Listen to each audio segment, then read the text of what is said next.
corações nessa noite. Usa-o com autoridade, com teu poder, Senhor Deus, em nome do Senhor Jesus. O Senhor sabe que nós precisamos nessa noite, e por isso eu já tenho colocado no coração do teu filho para transmitir ao coração da tua igreja nessa noite, ó Deus. Nós te pedimos e agradecemos em nome de Jesus. Amém, Senhor. Peço para os irmãos. Pode se sentar, por favor.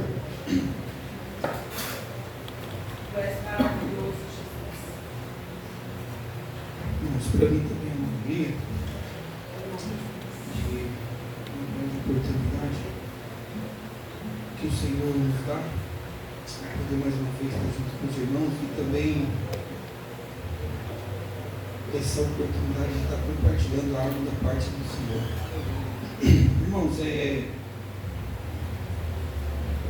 como a gente vem estudando a revista da escola dominical e eu me apego bastante, eu tenho tentado olhar, tentado observar a forma como se o Senhor vem sempre falando conosco. E se a gente for observar, até um tempinho atrás, eu falei que sempre o Senhor trabalha, o Senhor sempre trabalhou com o seu povo. Quando a gente pega a história, né, do povo de Israel, o Senhor sempre trabalhou com o povo através sim, de ciclos de tempo. Esse ciclo de tempo não tinha assim, um tempo determinado, de, vamos dizer, ano, 2 anos, meses, não tinha esse tempo determinado. Esse tempo ele durava até enquanto o povo não entendia, não compreendia, eles não mudavam, eles não avançavam, não passavam assim, né, avançavam no processo que o Senhor tinha. E eu tenho aprendido, tenho olhado, e desde um bom tempo eu tenho observado isso, até mesmo quando congregando, que eu tenho observado isso. E se a gente for observar, a gente vai compreender isso. Sempre o Senhor falando conosco, quase sempre na mesma direção, sempre quase que as mesmas coisas. Então assim, não é o tempo que vai fazer o Senhor avançar, mas é quando nós compreendemos, nós entendemos e a gente entra no propósito, nós vamos avançando no processo. E por que estou falando isso? Porque a gente vem, e eu me lembro desde há quase 2 anos atrás, que a gente vem estudando sobre a revista da escola dominical. Foi falado, eu lembro desde da primeira revista, foi falado sobre os patriarcas, já tem isso provavelmente quase 2 anos. Aí depois vem falando sobre os profetas menor, aí depois veio vários revistas. Então, e eu vim sempre juntando isso, sempre e fui observando tudo aquilo que a gente estudava, aquilo que a gente aprendia, e olhava diante do tempo. Então sempre observava que tudo aquilo que estava sendo falado, tudo aquilo que a gente estava aprendendo, era algo que ele estava falando conosco diante daquele tempo, e se não tivesse dentro daquele tempo, por pouco tempo também cumpria aquilo que a gente estava aprendendo. Então assim, o que eu estou querendo dizer com isso? E aí a gente vem estudando e falando sobre a serviço, e agora, diante desse trimestre que a gente está da escola dominical, a gente está falando dessa revista sobre um tempo do avivamento, né? O avivamento, tempo do Pentecostes. Então a gente está estudando, está aprendendo sobre isso na escola dominical. E até estava conversando com o pastor, e ele que tinha falado para mim, para a gente estar falando, eu falei, bom, a gente pode falar sobre esse assunto que a gente até comentou na escola de manhã. Não vou falar sobre o assunto, mas abordar sobre um tema que foi falado até da revista da escola dominical, que está baseado na Bíblia, diante de um texto bíblico. Então eu queria chamar isso para nós nesta noite. E no que nós vem falando, a gente vem falando então de um avivamento, porque o Senhor vem falando conosco sobre um avivamento. Então eu não estou só falando, não só eu olhando para isso, mas eu tenho ao olhar, ao ouvir, a forma que o Senhor vai falando de um lugar, do outro, assim, às vezes como a gente cultua num lugar, às vezes cultua com o outro, às vezes a gente ouve uma palavra não que a gente busca uma palavra para ouvir aquilo que a gente quer, mas sempre está ouvindo. Então eu vou vendo assim, o Senhor sempre nos direcionando, sempre nos levando para esse tempo. Então assim, isso tem ficado bem claro, e isso tem ficado bem claro diante na nossa vida, que eu creio que o Senhor está nos levando para esse tempo. Eu creio que diante do que o Senhor está falando, está nos levando para um tempo, um avivamento no nosso meio. Agora, por que essa certeza, essa convicção? Porque quando nós estamos estudando a história da igreja, principalmente que a gente vai estudando agora, a gente vai, os irmãos que têm sempre acompanhado aqui, vai estar entendendo isso. Então a gente veio estudando, e toda a história de que veio os avivamentos, ele vem baseado na Bíblia sobre o livro de Atos dos Apóstolos, o capítulo 2. Então assim, que aconteceu na vida dos profetas, dos apóstolos, né? Eles viveram isso, e aí diante daquele tempo, e depois, e a igreja continua, só que passa-se um tempo, o Senhor quer mostrar isso com que todo o povo, não só aquela geração que viveu lá naquele tempo com os apóstolos, vivesse aquilo, desfrutasse daquele avivamento, desfrutasse do batismo com o Espírito Santo, dos dons, daquilo que Deus tinha para fazer no meio da igreja, mas que aquilo ali viesse perpetuando de geração a geração, né? Que isso fosse acontecendo em toda, e não só uma história da igreja, mas que isso fosse acontecendo. Então agora quando a gente olha para isso aí o que a gente entende? Nós somos agora essa geração que estamos diante desse tempo, e que agora também eu creio que o Senhor tem isso para a nossa vida. Por que o Senhor tem isso para a nossa vida? Porque todo o tempo que o Senhor vai falando nesse sentido, um sentido de um arrependimento, um sentido de avivamento. Por quê? Porque talvez muitas das vezes a igreja vai se dispersando por coisas que vai acontecendo, e o meio como que o Senhor vai trazendo a igreja para o caminho, para o trilho, para de onde que muitas das vezes ela está se dispersando. Então, um avivamento não é nada mais, não é algo novo, não é uma inovação, não é uma mágica, não é nada além disso, é somente voltar às origens, aquilo que a igreja viveu lá no passado, é viver aquilo que está escrito na palavra do Senhor, entendeu? Então, e hoje é um culto de Santa Ceia, mas não vai fugir também do nosso assunto, e eu quero ler um verso aqui, tomando base para a nossa fala aqui nessa noite, que está em Atos dos Apóstolos, capítulo de número 2, e eu vou ler aqui somente um verso, que está escrito bem em cima, os irmãos conhecem, Atos 2, versículo de número 42, que está dito assim: e ele se dedicava ao ensino dos apóstolos, e à comunhão, e ao partir do pão, e às orações. Então, tomando aqui como base, para nós falar aqui nessa noite, que é um fundamento, que vai falar sobre aqui, comunhão, que vai falar aqui, a comunhão, ao partir do pão e as orações.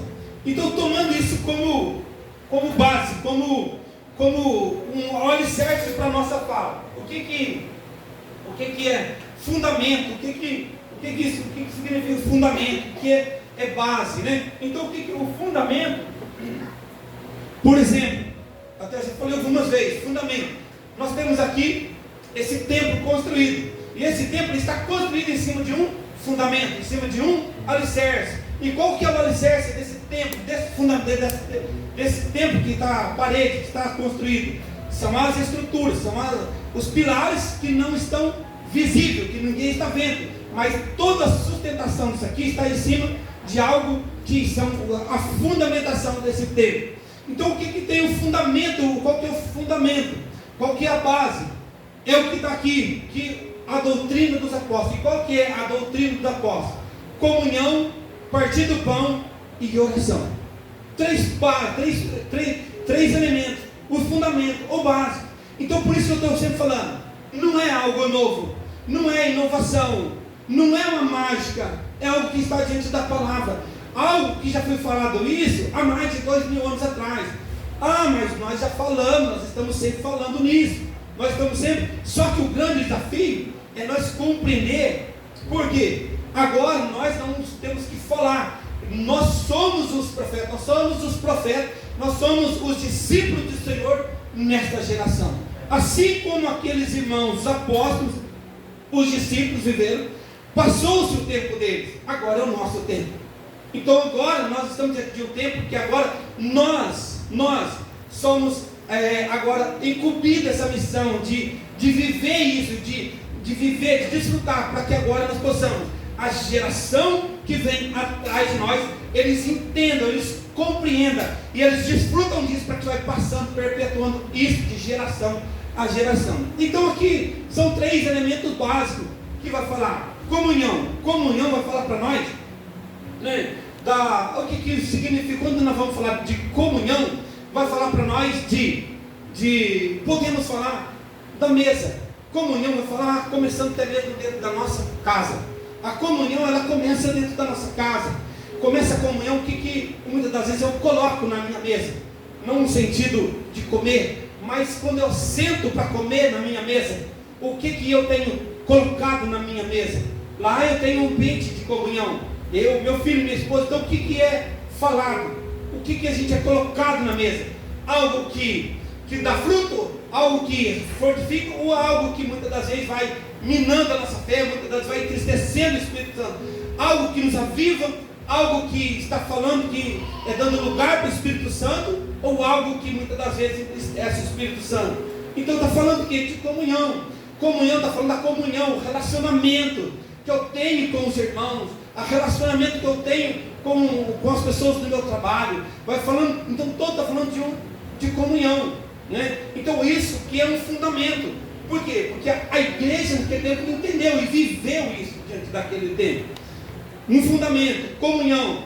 Vamos lá, o segundo, ao partir do pão, né? Voltando um pouquinho atrás, quando a gente fala de comunhão, voltando um pouquinho atrás aqui, a gente fala de comunhão.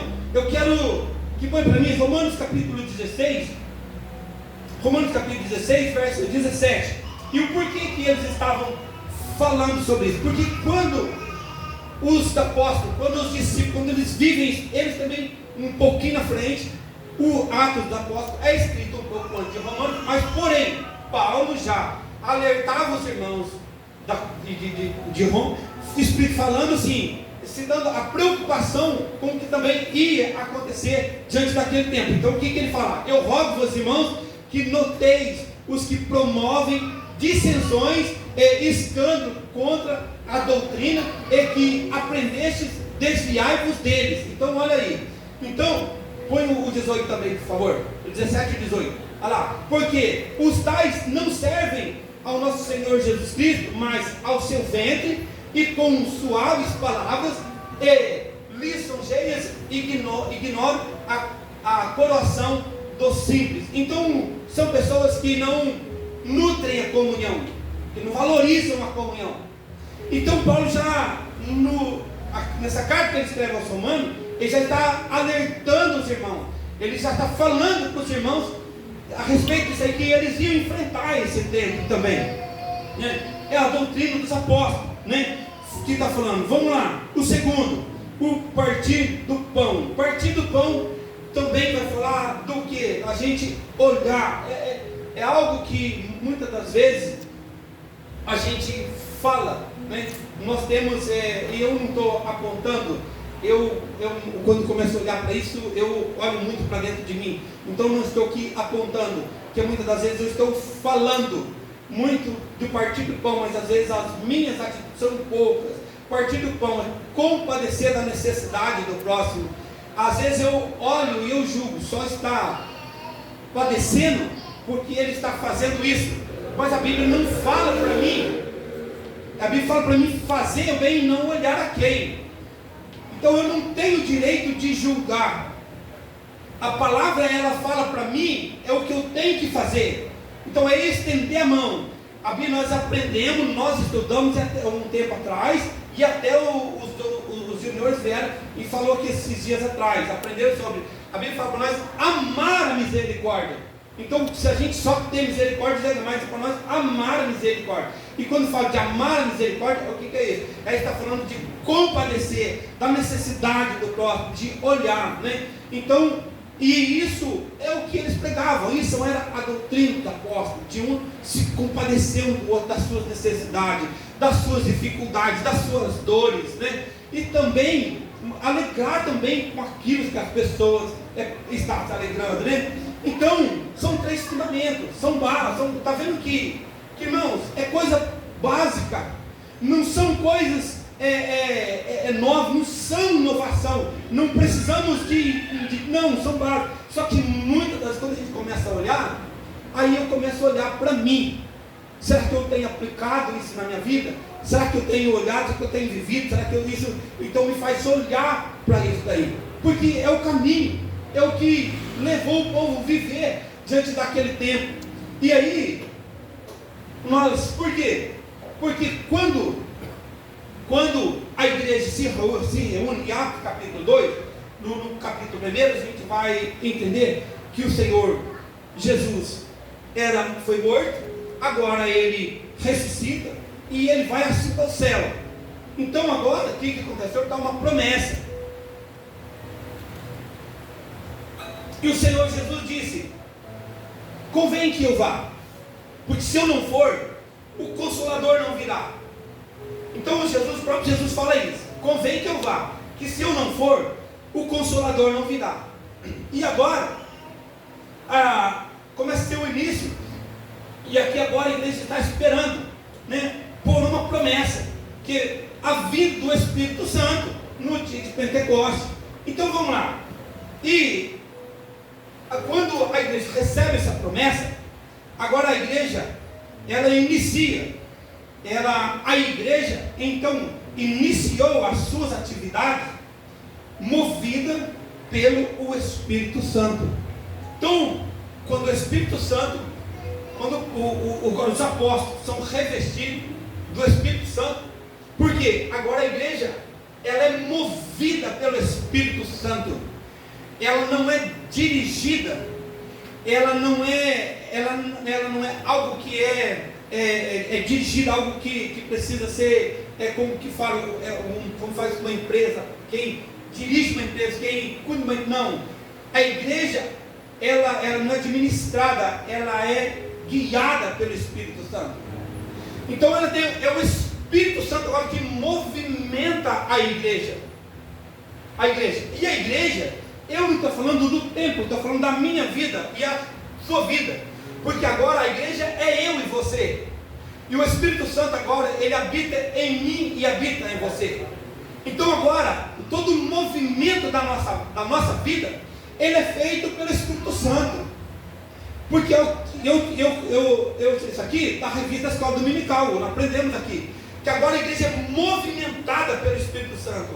A igreja, ela não é administrada, a igreja, ela não é algo que agora precisa ser administrado, não, ela é movida. De que jeito? O que os irmãos fez aqui? Ora, nós apresentamos, nós oramos e o Senhor direciona. E o Senhor vai dando direcionamento para que a igreja vai se movimentando. Entendeu? Por isso há esse revestimento do Espírito Santo. Por isso que o Senhor agora derrama esse Espírito Santo sobre os apóstolos. Por quê? Que agora, de modo, o que os apóstolos fazem? Debaixo de um poder do Espírito Santo sobre a vida, eles são o quê? Movimentados.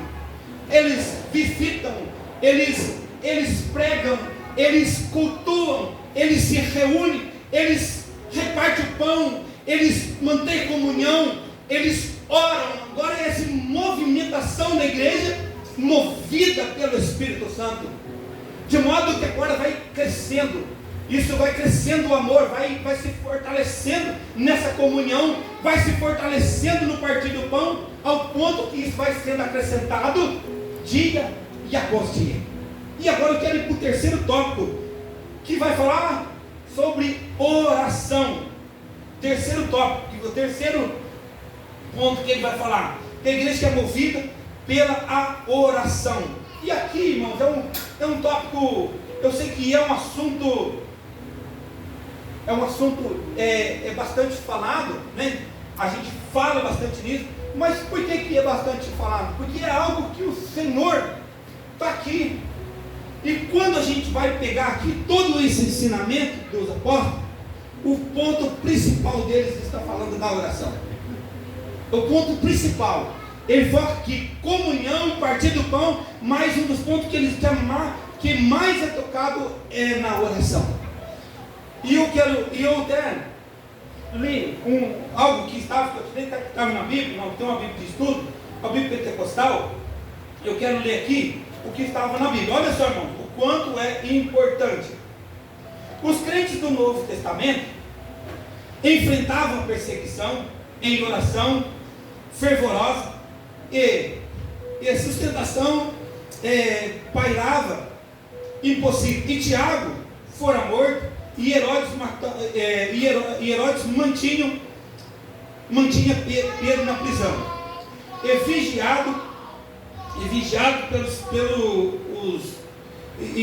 sendo vigiado na prisão. Mas o interessante é que ele começa aqui. E a igreja do Novo Testamento frequentemente se dedicava à oração e obtinha prolonga oração. E a intenção de Deus é que o seu povo se unia para a oração definitiva e perseverante. E note as palavras de Jesus: a minha casa é chamada casa de oração. As igrejas que declaravam, baseada na sua teologia prática e da menção no padrão devido a revelado no livro de Atos dos Apóstolos e outros escritos do Novo Testamento, devem exercer a oração fervorosa e coletiva e como elemento vital da sua adoração, e não apenas 1 ou 2 minutos por culto. Na igreja primitiva, o poder e a presença de Deus e as reuniões de oração entregavam-se em nenhum volume de pregação, ensino, cântico, música, animação, movimento e entusiasmo manifestará o poder e a presença genuína do Espírito Santo. Sem a oração de ato, mediam e qual os crentes perseveravam unanimemente em oração e súplicas. E aqui vai dar para nós um ponto de referência, Atos no capítulo 20 e o versículo 36. Então vamos lá, irmãos, isso que eu tirei aqui, eu tirei da Bíblia, uma Bíblia de estudo de Atos, que tem a Bíblia Pentecostal, então não peguei de nenhum fundamento. Isso aqui são fundamentos que está falando. Então o que isso quer nos ensinar? Que toda a nossa base, toda a estrutura da igreja está baseada na oração. No entanto, que está falando aqui que nem as pregações, nem os cânticos, nem todo o movimento, ele tem tanto o poder quanto a oração. A oração. Isso nos faz entender. E o Senhor vem sempre falando isso conosco. Porque o Senhor deseja, o Senhor quer fazer algo novo na nossa vida. O Senhor quer nos trazer a um tempo. E olha que o Senhor, né, eu estava orando, eu estava buscando, eu por algumas vezes eu cheguei a orar mesmo e falava com Deus: Senhor, eu quero ver as coisas acontecendo, eu quero ver os sinais. E assim, e o Senhor está nos confirmando isso às nossas vistas. O Senhor está nos confirmando isso diante dos nossos olhos. Por que o Senhor está nos confirmando isso aí? Porque, irmãos, quando o povo foram cheios do Espírito Santo, aquele povo foram cheios do Espírito Santo, e aquela igreja movida de oração, nós ouvimos aqui quarta-feira o José explicando, quanto mais aumentavam as perseguições, mais aquele povo era impulsionado e pregava. Então, por que o Senhor quer nos encher do Espírito Santo? Por que falar disso diante desse tempo? Porque o Senhor tem isso para nós. E quando a gente vai olhando, todo o tempo que a gente vai olhando, não é uma multidão de gente. Quando a gente olha a história desses irmãos que trouxe esse avivamento, foi sempre alguns irmãos que acreditavam e que ouviram essa voz do Espírito Santo, que deu crédito a essa voz, irmãos que sacoalharam o mundo. Então a dimensão, a proporção que nós nos entregamos ao Espírito Santo é a proporção que o Senhor vai agir sobre a nossa vida, é o que o Senhor vai fazer sobre nós. Então não depende somente dele, depende de mim e de você. A oração é o elemento fundamental, que é o que está baseado, qual era a doutrina dos apóstolos, a comunhão, o partir do pão e a oração. É algo que está aqui diante desse capítulo 2. E é interessante quando a gente olha para isso aí, que a gente falando sobre a igreja ser movida pelo Espírito Santo, é interessante a gente entender isso, que Paulo tem se eu estou bem certo aqui, no capítulo 18 de Atos, ele tem um tempo que ele deseja ir para uma cidade, que eu até esqueci o nome, mas está aqui no livro de Atos, e ele deseja ir pregar, mas a Bíblia vai dizer para nós que ele foi impedido pelo Espírito Santo. Agora fala para mim, será que Deus não queria que ele fosse pregar? Será que o próprio Senhor não queria que ele fosse pregar para que pessoas viessem ser aceitas? Deus queria, mas tudo tem um momento. O Senhor falou, a Bíblia, o texto vai dizer para nós, ele foi impedido pelo Espírito Santo. E ele confiou, não vai. Não era o tempo dele. Está entendendo quando nós somos movimentados pelo Espírito Santo? Porque muitas das vezes, porque o Espírito Santo ele não age pela nossa vista, aos nossos olhos, ao olhar aos nossos olhos, ele vai nos levar para ser movido no Espírito. Porque as coisas de Deus, ela não é por vista, ela é por fé. E a fé é gerada através da palavra.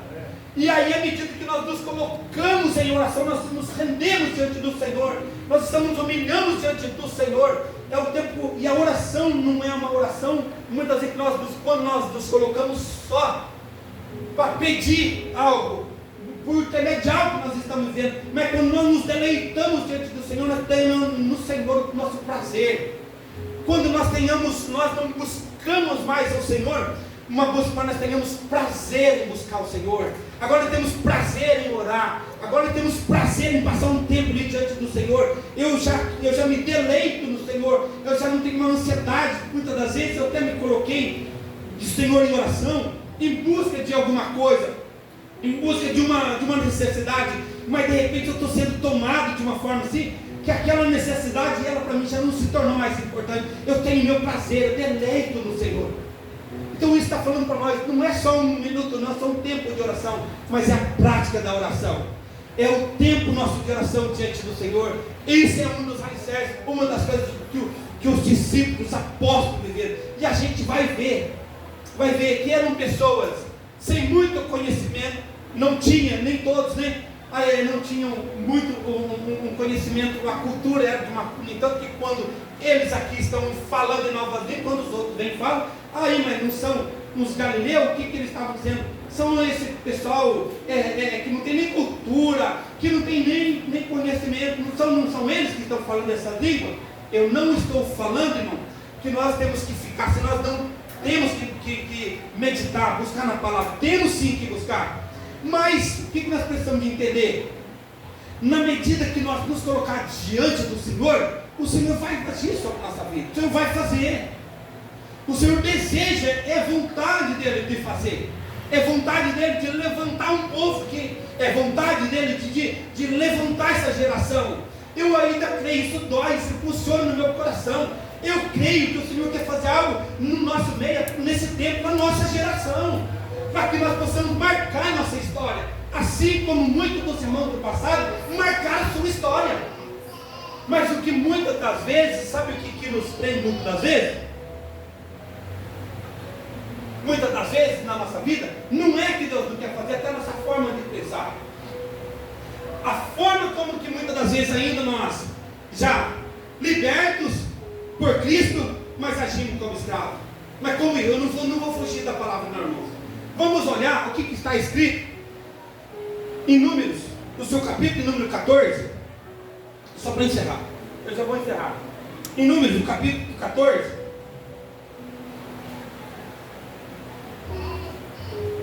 e o verso de número, o capítulo número 13, os últimos versos, que está dizendo aqui, o verso número 33, olha o que está dizendo aqui.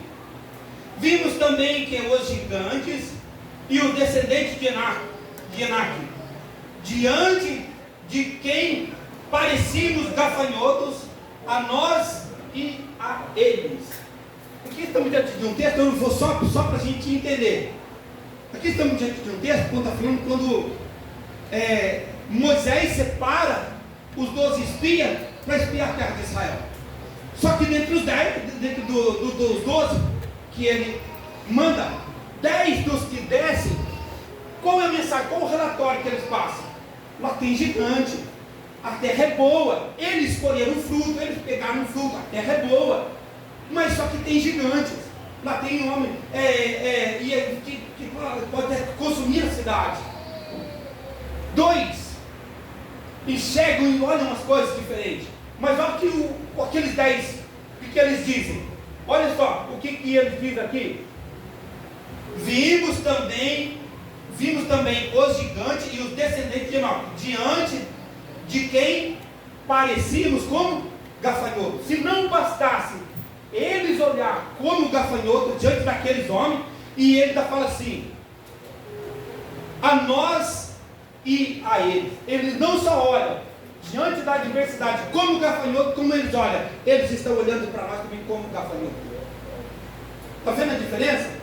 2 homens, o Senhor prometeu, nós temos essa promessa, nós vamos perseverar, o Senhor vai nos dar. Agora tem 10 homens aqui, que estavam no mesmo culto, estavam na mesma igreja, eram o mesmo pastor, participavam das mesmas coisas, só que porém, qual o entendimento que eles têm? Nós vamos ser consumidos, nós somos diante deles como gafanhoto diante deles, porque senão eu não vou estar saindo. Eles estão olhando para nós como gafanhoto. Como muitas das vezes nós estamos olhando, nós estamos muitas vezes até orando, nós muitas das vezes estamos até, mas só que às vezes quando nós olhamos diante da adversidade, eu sou tão pequenininho, Senhor, eu sou tão fraquinho, Senhor, eu não posso. Irmão, não foi isso que o Senhor determinou para mim e para você. O Senhor nos disse que nós somos fortes, o Senhor nos disse que Ele não deu o espírito de covardia, o Senhor nos disse que Ele não nos deu o espírito de medo. É isso que o Senhor nos disse para nós. Só que muitas das vezes que nós estamos falando, Senhor, eu sou tão pequenininho, eu sou tão fraquinho, eu não posso, eu não sei, porque eu estou olhando como que o Senhor vai fazer. Não tem como o Senhor fazer. Eu posso muitas das vezes até estar orando, eu posso estar fazendo, mas como que eu estou chegando diante do Senhor? Qual é o pensamento? Como que eu estou olhando diante do Senhor?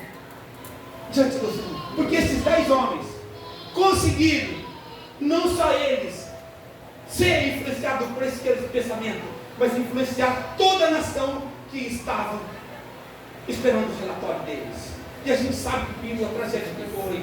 Irmãos, eu creio nesse tempo, e aí vamos voltar para encerrar o que a gente está falando. Eu creio no tempo de um avivamento. Mas por que você está falando? Porque o Senhor vem falando isso conosco. O que o Senhor vem falando conosco? Que Ele quer fazer, Ele quer batizar, Ele quer levantar jovem, Ele quer levantar criança, Ele quer levantar os mais velhos, Ele quer, então é Ele que está falando conosco. Só que o que Ele vem falando para nós? Qual foi a mensagem que o irmão pregou aqui? No dia da culto da semana? É tempo de posicionar, é tempo de orar, é tempo de buscar. O Senhor está falando para nós, não abaixa a guarda, continua orando, continua buscando, continua se posicionando. Agora, e o que nós precisamos de entender? Acreditar nessa palavra. O Senhor está falando. Eu estou orando, mas na minha casa está vindo. Mas o Senhor está falando que vai nos dar vitória. Mas o Senhor está falando que vai batizar com os Espírito. Mas o Senhor está falando que vai curar. Mas o Senhor está falando que vai libertar. Mas o Senhor está falando que vai salvar. Mas o Senhor está falando que vai renovar. O Senhor está falando. Vamos acreditar naquilo que o Senhor está falando para nós.